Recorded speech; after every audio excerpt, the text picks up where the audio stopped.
What's up, savages? You know what they say, no line at a water park sounds like a wet dream. Let's begin.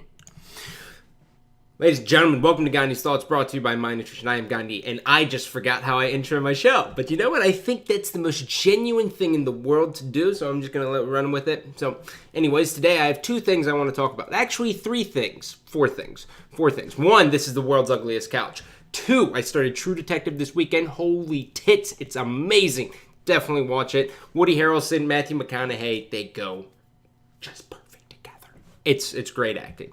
Now let's go on to the things that actually matter. All right? So the first thing here that we're going to talk about is the COD Champs Randomized Bracket, which was a complete curveball. It hit me about an hour ago. I was not prepared for that.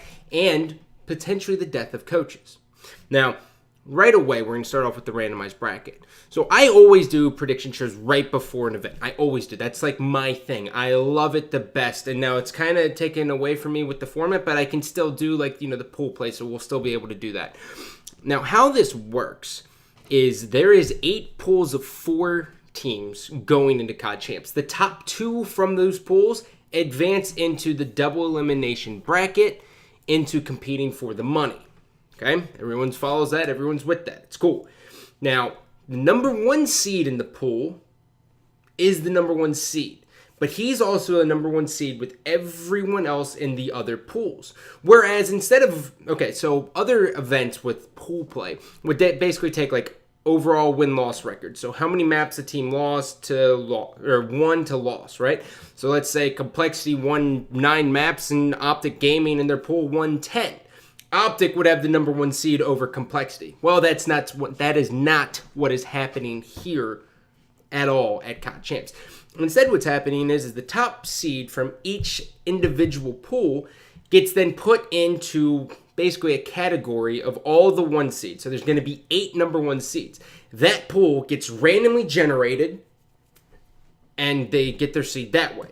Now, the same thing happens with the second place in each pool. So 9 through 16 get in this jumbled randomized bracket, and it just goes like this, and then it disperses, right? And so basically what I'm trying to say is any number 1 seed can play any number 2 seed. Again, any number 1 seed can play any number 2 seed. I have no idea how I feel about it personally.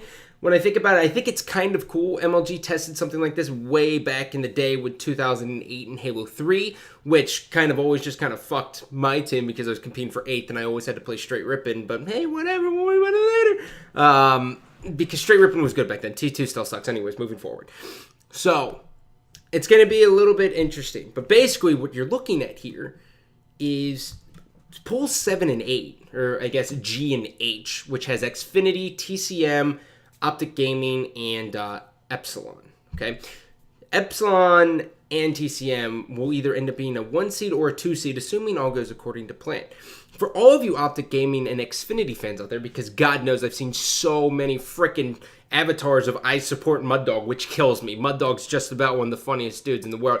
He's like 6'8", completely unathletic, wildly mediocre, uses an LMG with reflex sight. Anyways, whatever. We'll talk about it later. I'm kidding. I love you, Mud Dog. But seriously.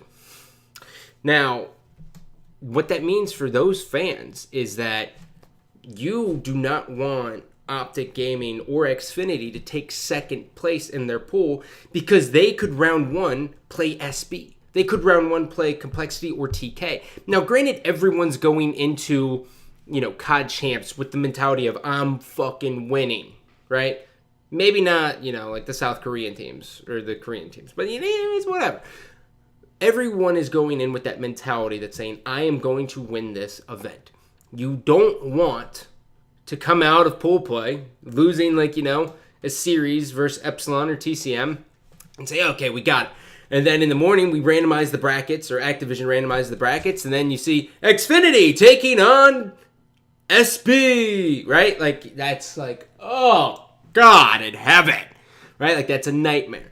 So there's a lot of things running on the line here for pool play, which makes it a lot more exciting to cast. But it also, if you're a fan, you better hold on to your dicks and pray to God, because every single match now is actually super important.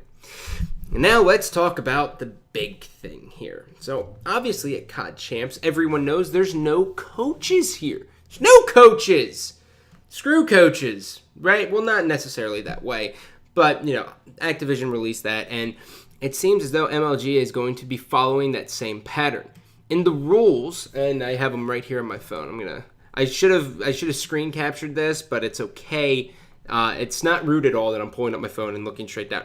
In the rules for the PAX League, the 6 teams attending the PAX tournament, it says, coaches are not permitted at any stage of the event. Teams found using a coach may forfeit a game, forfeit a match, or be disqualified.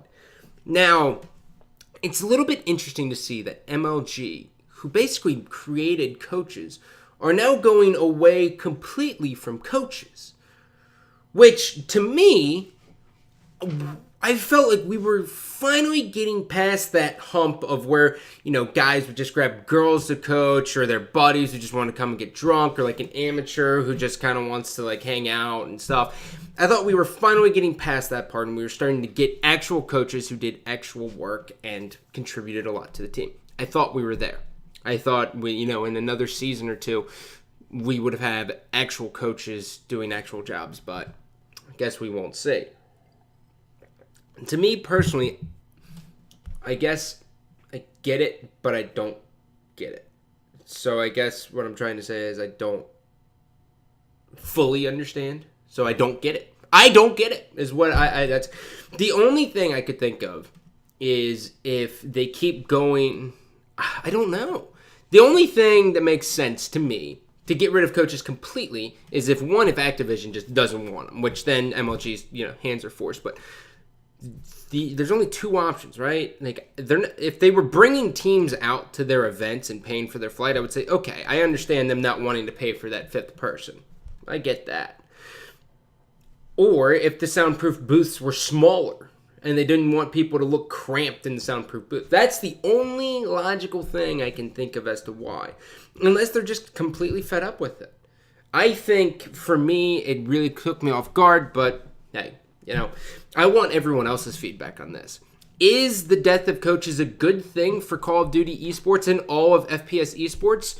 Or will we see coaches make a return just because the people want them there? That's what I'm going to leave with you guys today.